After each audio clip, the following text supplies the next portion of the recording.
Hi, everybody. Good morning. You guys feeling good? Yeah.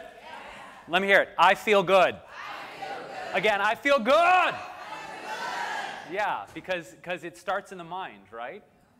So I'm going to talk a lot about food today and the relationship between our health and our dietary choices. But near the end of the lecture, I'm going to get back to this exact moment of we set the precedent in our minds, right? Our way of being is such an important part of this whole equation, in addition to our lifestyle choices, in addition to our dietary choices. So when we say, I feel good, like James Brown, we're setting a precedent, right? It's like you wake up in the morning and you give thanks for the day. You give thanks for your life. Changes the course of your day. How many of you guys believe in that? Just affirmations, manifestation, right? It's part of this whole beautiful collage of living the life we want. So I'm a firm believer in that. So thanks for bringing the energy with me today. I'm excited to be back for my third Take Back Your Health conference in a row. And today, I'm going to be talking about how to put your heart into it. We're going to be talking about eating for cardiovascular health. And this is one particular subject that, for me, is of great importance based on my family. You know, one of the huge reasons why I got into this in the 90s, in the mid-90s, when I started my own health journey, started researching this, started studying nutrition and plant-based nutrition and the effect on the body, mind, and spirit, was really due in part to a lot of the health challenges that my family was experiencing at the time. Heart issues, cancer issues, diabetes. So this particular subject, is very near and dear to my heart. And it's one thing that is very easy to do. And I'm going to show you guys some very simple steps and some new ingredients in foods that you may have never heard of before. You guys in for that? Some new stuff? Yeah, some funky, crazy stuff? Because to me, that's one of the best parts of coming to these conferences is not only learning the new information, seeing new speakers, meeting new friends in your community and building community, it's also getting turned on to new foods and new ingredients you've never heard of before. And for me, whenever I'm, I suppose, helping someone overcome their resistance to eating healthier, I say this. I say, you know, when I was eating a standard American diet for years, because I didn't grow up eating this way at all. I just want to say that. I grew up in Detroit, Michigan. If you guys have seen me in the past two conferences, you know I talk about my hometown a lot. Just for contrast's sake, you know, it's still one of the most challenged cities as far as obesity, as far as health issues, as far as socioeconomic instabilities, which are all part of the same relationship, really. For me, growing up and eating a standard American diet, you know, I've come a long way from where I used to, and we can talk about my health journey if you guys want to do a Q&A at the end, which we'll have. But my point in all of this is I never knew there were things like stevia and hemp seeds and pomegranate. I mean, you know, you grow up in Detroit, it's like pomegranate. What is this stuff? So shifting toward a healthier lifestyle, you begin to discover ingredients and foods on this planet that you never knew existed before, and that is so exciting. It's literally a never-endless cornucopia of things to discover. Yeah, I used it, cornucopia. Someone had to bust it out. It's early, I know, but you guys are with me. So without any further ado, I have got you in the palm of my hand for the next hour and 10 minutes. So let's begin. Let's jump into this whole conversation of eating for your heart health. You guys ready? Yeah. People in the hallway, come get some love. I know you're out there. Oh, Judy, I can't believe it's the third. Oh my God, the hurricane's coming. I gotta go to Nantucket. What am I gonna do? Judy, come into the lecture hall. It's worth it. So I want to clear something up right away. A lot of people who think eating healthier, or they hear the word vegan or vegetarian or plant-based or organic or whatever words, or gluten-free, that's big now too. They think, oh, it's deprivation. It's deprivation. What am I going to eat? Carrots and romaine lettuce all day long, right? That's so 1989. It's 2012, y'all. We got a lot of amazing recipes, some of which are mine. And look at what you can eat. Everything on this page is organic, gluten-free, vegan, some of it's raw. So we're far past the deprivation point. We are now at a level of creativity. We're at a level of access to ingredients, level of innovation with food technology, where you can create all this stuff. It's good for you. You glow. You feel good after you eat it. You don't have that, like, I got to give birth feeling. You know, we all know that feeling. Not fun. I mean, well, giving birth could be fun, but since I'm a guy, I'm never going to experience that, so I'm going to have to live vicariously through my wife if I ever have a wife. Anyway, I digress. You can have cinnamon buns, pies, burgers, sushi, casseroles, a beet salad up in the corner, which I'm going to be making later here. So for those of you in the front row, you're very smart. You're going to get samples. People in the back row, you might want to move up to get some free food that I'm making with these beautiful, well-manicured hands. I'm just saying. So reversing heart disease with a vegan lifestyle. I'm focusing specifically on a plant-based vegan lifestyle today because obviously that's what I do as a nutritionist and a chef. That's what my new TV show is all about.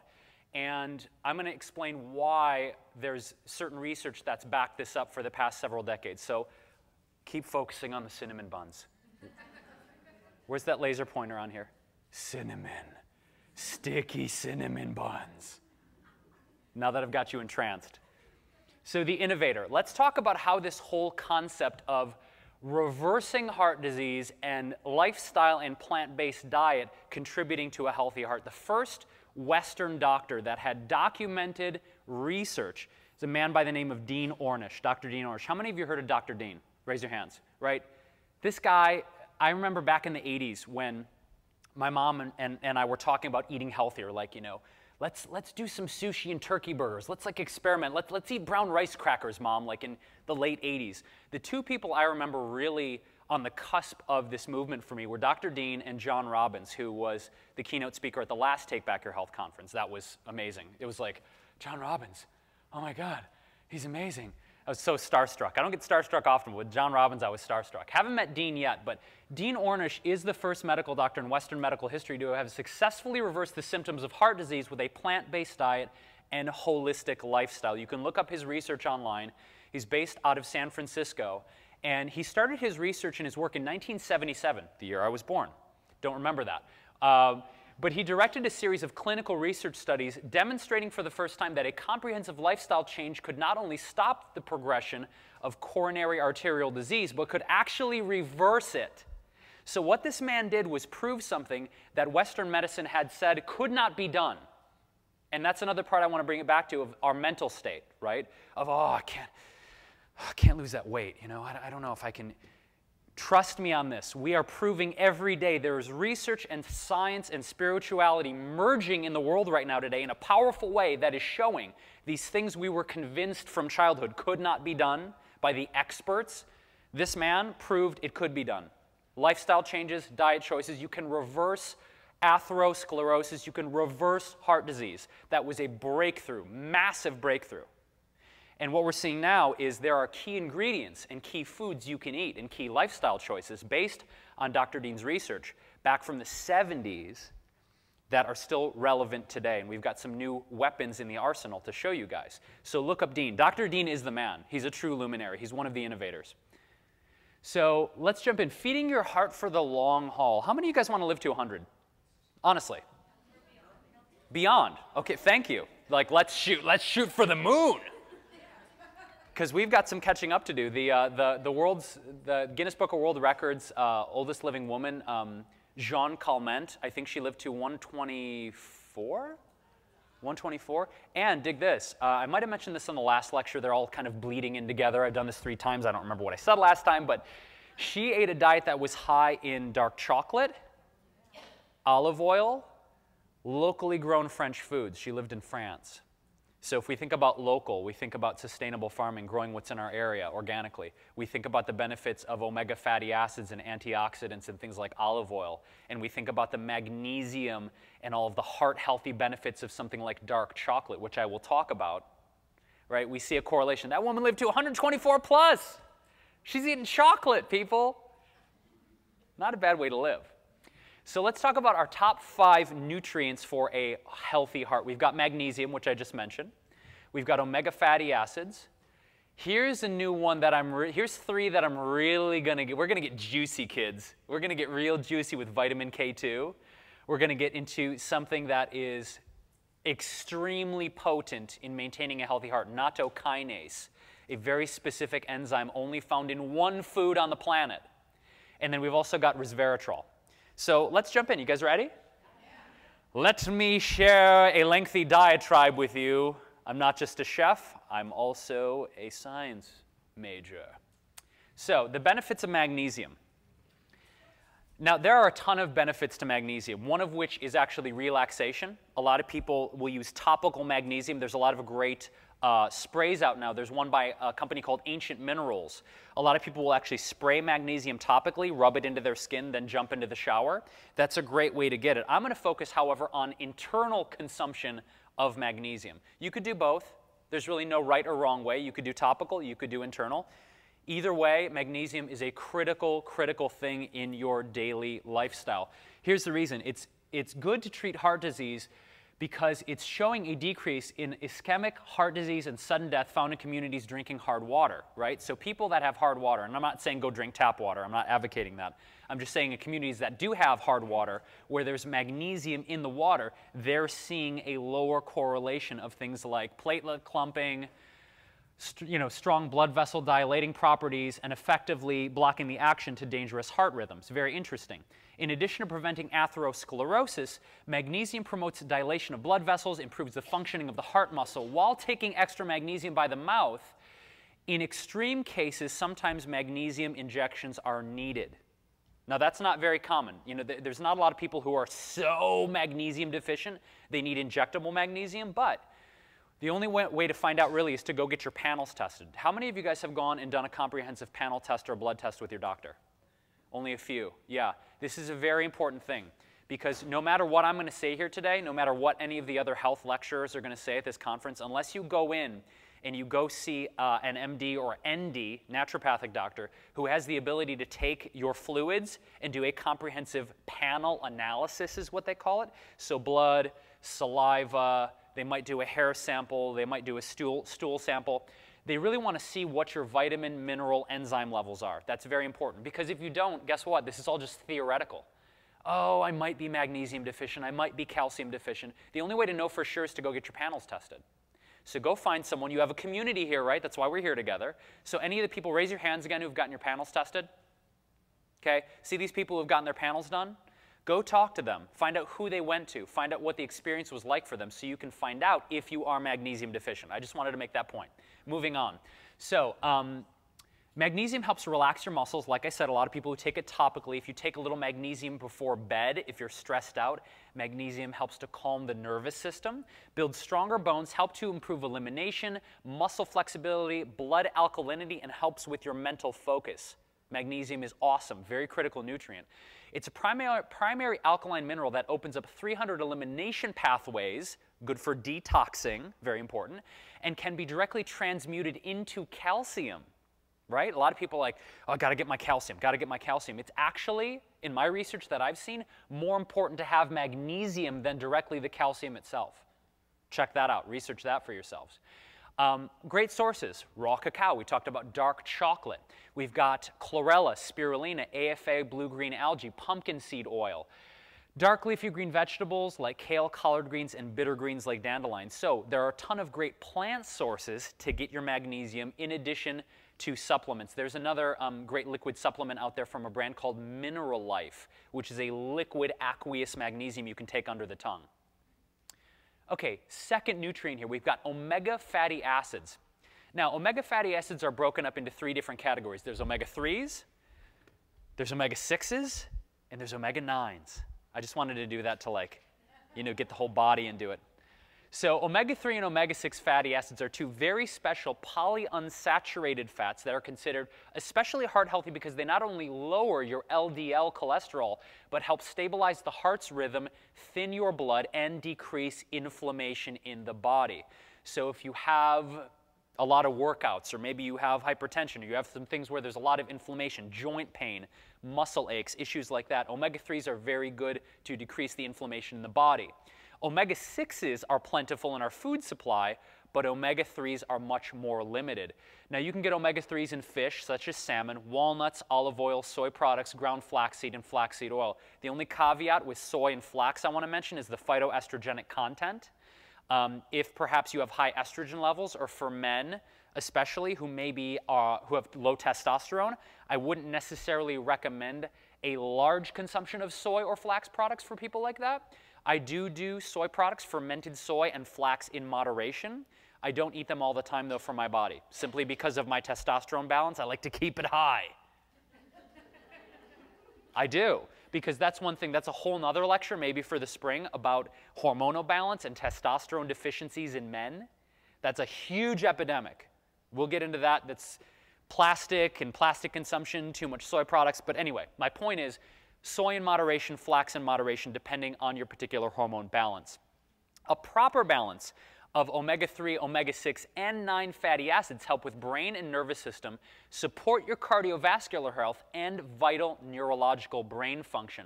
An optimal dosage that I've found that I recommend is a 2-to-1 ratio. Again, this is going to depend on your particular body, but generally speaking, a 2-to-1 ratio of 6s to 3s with minimal supplementation of omega-9. Here's why. The body produces omega-9 fatty acids.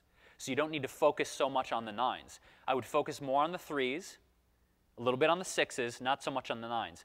So sources are flax, walnuts, hemp, and chia seeds for omega-3, cacao, pumpkin seeds, pecans, and pistachios for omega-6, olives, avocados, almonds, sesame, hazelnuts, sunflower, and mustard seed for omega-9. So you can get additional omega-9s. I'm not going to say don't do it or preclude it from your diet. But again, I would focus more on the 6s and especially the 3s here in this ratio. Okay. How many of you guys know about vitamin K2? Who's heard of vitamin K2? 1, 2, 3, 4, 4. We've got like 10, 12. Okay, not exactly on the tip of everyone's tongue, right? Everyone's talking about vitamin D these days, right? Everyone's all about the vitamin D for building strong bones, for mood, especially in the winter time when we don't have as much sunlight. How do you get the vitamin D? Vitamin E is still a big thing, but not a lot of people are focused on vitamin K, specifically vitamin K2. Here's why it is essential for a healthy diet and why it needs to be focused on. Vitamin K2 is produced by bacteria. It's present in high quantities in your gut, but is unfortunately not absorbed when it's produced in your gut, and therefore passes through in your stool. So you must obtain external vitamin K2 for these reasons. It goes straight to your vessels, walls, bones, and tissues other than your liver. It is present in fermented foods, particularly cheese, and the Japanese food natto. Who knows about natto? Oh, wow. Really? Seriously? You guys know about natto? That's amazing, because usually I get like one person, one shaky hand in the back. Natto is the richest source of vitamin K2 on the planet, hands down, period. Vitamin K engages in a delicate dance with vitamin D, whereas vitamin D provides improved bone development by helping you absorb calcium. There is new evidence that vitamin K2 directs the calcium into your skeleton. It is a carrier. It directs the vitamin D, thereby preventing it from being deposited where you don't want it. Okay? David Wolf, a good friend of mine, I've done the longevity conference for years, he talks a lot about bad calcification. One of the reasons we get bad calcification is because we're not directing the calcium properly to where it wants to go, to the bones, to the skeleton. So if you don't direct the vitamin D properly, or I'm sorry, if you don't direct the calcium properly, rather, it gets routed to your organs, your joint spaces, your arteries, not where we want the calcium in our body at all. That's where we get the stiffness, we get the creakiness. That's where you can't do things like this anymore. It's like, oh, I remember when I used to be, I'm not showing off, I'm just saying. It's tough. Even that was kind of like, oh, maybe I need more vitamin K2. But the point is, if you don't direct the calcium properly and have the vitamin K2 to drive it, a large part of arterial plaque consists of calcium deposits, which is known as atherosclerosis, the beginning of heart disease. Hence the term, the hardening of the arteries. When doctors say that, they're referring to calcium deposits in your heart. That's what the hardening of the arteries means. Vitamin K2 activates a protein hormone called osteocalcin, produced by osteoblasts, which is needed to bind the calcium right? It binds it together in the matrix of your bones.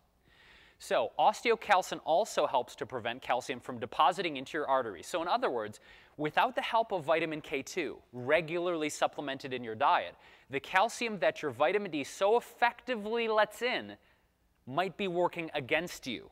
Does that make sense, everybody? Is that clear? Why vitamin K2 is so important? Are we getting that? Can I get a yes? Anybody not clear on that? Okay. Yes, sir. Just had a question on that. When you say that it's produced in the gut, but it doesn't get absorbed. Yes. And then you say, but if you take it in your diet, Mm-hmm. that goes through your gut, that's going to get absorbed. Correct. I don't understand that. I can't break it down any further, sir. That's just the way it is. I don't understand the exact biological process of why that's different. I'm just pointing out the research that I found that external sources are synthesized by the body in a different way. Can you repeat that question so that the recording? Yes, he asked. This gentleman here asked the question. He said, "Why is it not absorbed from the gut internally? But then, what is the difference between taking it externally and then how is it synthesized differently? Why can you then absorb it?" I actually don't have the answer to that, unfortunately. I'm just quoting the research that has been done in Japan on this particular subject. If you wanted to Google that and find out, in my research that I found, they didn't exactly state the difference why that was. So maybe if you dig a little deeper, I couldn't find it during my research, though. Thank you for the question. How much K2? There's no RDA. She asked how much vitamin K2, and we can save these questions for later, guys, too. I just want to jump in a little bit later, but I'll answer this one quickly. How much vitamin K2 daily? There's no RDA set. There's no minimum recommended daily allowance that's been set forth.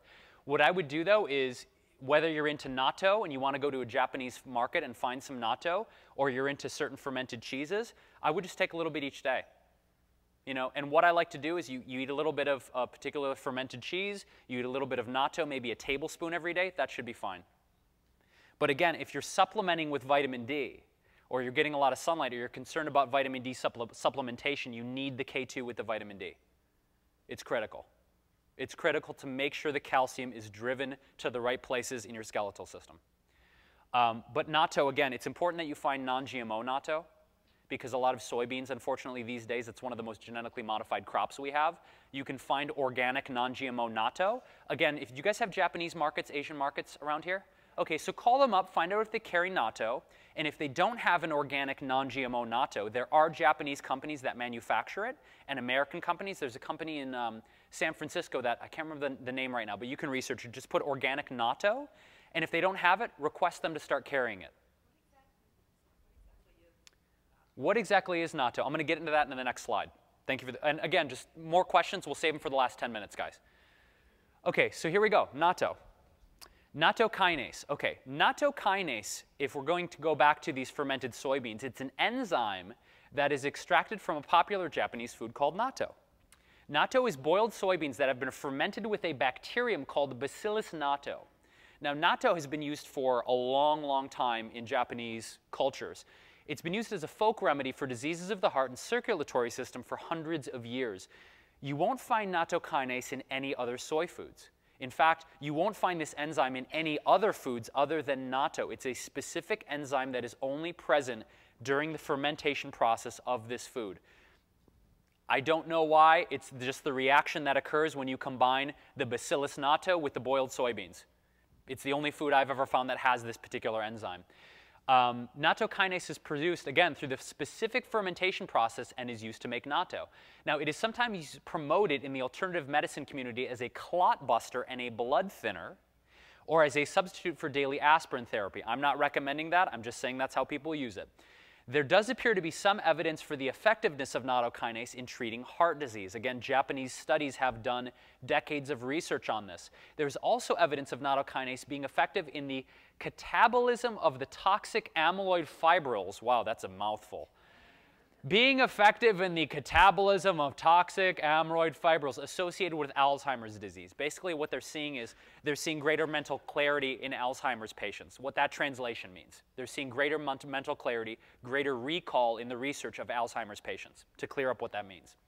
Nattokinase is used for cardiovascular diseases, including heart disease, high blood pressure, stroke, chest pain, deep vein thrombosis, hardening of the arteries. We mentioned the calcification of the arteries, hemorrhoids, varicose veins, poor circulation, and peripheral artery disease. It decreases the ability of the blood to clot, it thins the blood, and protects against conditions caused by blood clots such as stroke, heart attack, and other cardiovascular conditions. So we go back to natto again. So natto has two very unique and important properties. It has the vitamin K2, and it has the nattokinase, which is very interesting. And you're seeing now a lot of companies are isolating the nattokinase, and you can get just nattokinase supplements with just the enzyme. I always personally prefer whole food sources.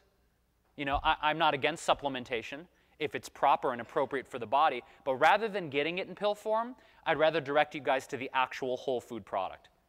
You know, I prefer it in whole food form. I just feel like the body has a better time assimilating it. So again, try out natto. Now, the one thing I want to say about natto, it is an acquired taste. It is an acquired taste. How many of you guys like fermented foods, like sauerkrauts? Okay, so you guys have tried cheeses, fermented foods, sauerkrauts, yogurts, things like that. So yes, you are fermented with it. You're familiar with the kind of tangy taste of fermented foods. Okay, so natto is kind of like a cross between like a really dense, like a Havarti cheese, like a really like a cheese, not like a cheddar. I mean like a serious fermented cheese, like a French decomposing cheese. No, not that bad, but literally, it's got a nice sour flavor. But what I like to do is actually have a recipe on my YouTube channel where I'll take like a slice of gluten-free bread and I'll put the natto on it, and I'll melt, like, for me, I'll use like there's a Daiya cheese. It's a non-dairy cheese. I'll melt some cheese over the top. I'll put some hot sauce, some sprouts on top, and you make yourself an open-faced sandwich, and it tastes amazing. So if you're going to try natto, I would recommend incorporating it into existing recipes. If you're brave enough, try it straight up. But I just want to let you guys know, it's something you need to get used to. But the benefits are quite amazing. Can we wait for the question at the end, sir? Or is it pressing? What is it? Port Salut? Okay, he says cheese, as a cheese, Port Salut is a good cheese. So there's a recommendation for the fermentation. Okay, so, and again, nattokinase, I just want to make that point, is only currently found in natto itself. Okay, resveratrol. So resveratrol kind of came to the forefront a few years ago when people were really talking a lot about acai. I don't know if you guys remember like the whole acai diet craze of 2010, 2009? Everyone's like, acai! You're going to lose weight. So, I mean, thank God we're past that, because acai is great, but I think that was kind of overblown. But what came up during that whole thing, and if you guys remember like 10 years ago, everyone's like, drink more red wine. Well, what researchers are finding is that things that have dark pigmentation, and we're going to get into this, like dark berries, like acai, red grapes, pomegranate seeds, blueberries, things that have a lot of phycocyanins that are darkly pigmented have a lot of resveratrol. Resveratrol is a member of a group of plant compounds called polyphenols. These compounds are thought to have antioxidant properties, protecting the body against the kind of damage linked to increased risk for conditions such as cancer and heart disease. It's found that the skin of red grapes, again the red wine, but other sources include peanuts, not a lot of people know that, antioxidant-rich berries like blueberries, goji berries, mulberries, golden berries, and acai. We're also going to throw pomegranate seeds in there as well. Most resveratrol capsules sold in the U.S. contain extracts from Japanese and Chinese knotweed plant, Polygonum cuspidatum. Sorry, getting that, guys. Other resveratrol supplements are made from red wine or red grape extracts. So resveratrol started to gain a lot of attention about 10 years ago for its anti-aging and disease-combating benefits. Early research done mostly in test tubes in animals suggests that resveratrol might help protect the body against a number of diseases. Resveratrol protects against heart disease by reducing inflammation, preventing the oxidation of LDL bad cholesterol, and making it more difficult for platelets to stick together and form clots. So my favorite berries, and this is a daily for me, I eat blueberries every single day. I just can't get enough. I'll eat frozen blueberries, fresh blueberries when they're in season. I'll make an acai smoothie. I do drink red wine from time to time. You don't want to get me drunk. Well, maybe you do. But so I do red wine in moderation. I prefer to get my resveratrol and my high levels of polyphenols from whole berries. That's my favorite source. But again, whatever works for you guys. But we go back to cultures that are living in blue zones. And blue zones are where the most centenarians, the most people living beyond the age of 100 live. And what we're noticing is that they're incorporating dark berries in their diet. If we look at Italians, right, what are they drinking? They're drinking red wine. They're eating fresh grapes. We look at certain people in Asian cultures. What are they eating? Goji berries. They're eating dark berries. So this is a very important commonality in the diet of a lot of centenarian cultures. And again, it's dark pigments. It's dark blues, dark reds, dark purples. That's what we want to look for. Nature is giving us visual cues where these antioxidants and these polyphenols are residing. Does that make sense, you guys? We look for those specific colors. Okay, so we're seeing a commonality there. How am I doing time-wise, by the way? 9:38? Good. Making good time. Okay, so my top heart-healthy foods. These are like the big list. And I'll leave this up so you guys can write it down. I know some of you are judiciously taking notes. Some of you have tiny little notepads. I commend you on that. It's like some people have big notepads, but for the small notepad takers, way to hang in there. Okay, so the foods listed here, and this is by no means in order. This is just a comprehensive list. This isn't like my top in order list. This is just options for you guys to incorporate more heart-healthy foods into your current lifestyle. And I want to make this point before I jump into the list. I'm not encouraging anybody to go cold turkey overnight. I'm not saying you guys should drop everything and go vegan. I'm not saying you guys should drop everything and, only eat organic foods. I'm just saying that eating more organic, raw, mindfully grown, non-GMO, plant-based ingredients is a good idea for anybody. Doesn't matter what you label yourself, a carnivore, primal, gluten-free, vegan, non-vegan, a whatever, a seafood diet. I see it, I eat it. It doesn't matter. My whole thing and my whole encouragement is the healing benefits of these plant-based foods in reversing atherosclerosis, in reversing heart disease, in maintaining a healthy heart for decades to come have been well documented in numerous research studies. So by eating more of these foods or trying out new foods you've never tried before can only do the benefit of helping you live longer, I hope. I hope that in 2025 I'm back here for my 18th appearance at the Take Back Your Health conference? And you guys are saying, I'm eating natto and I love it.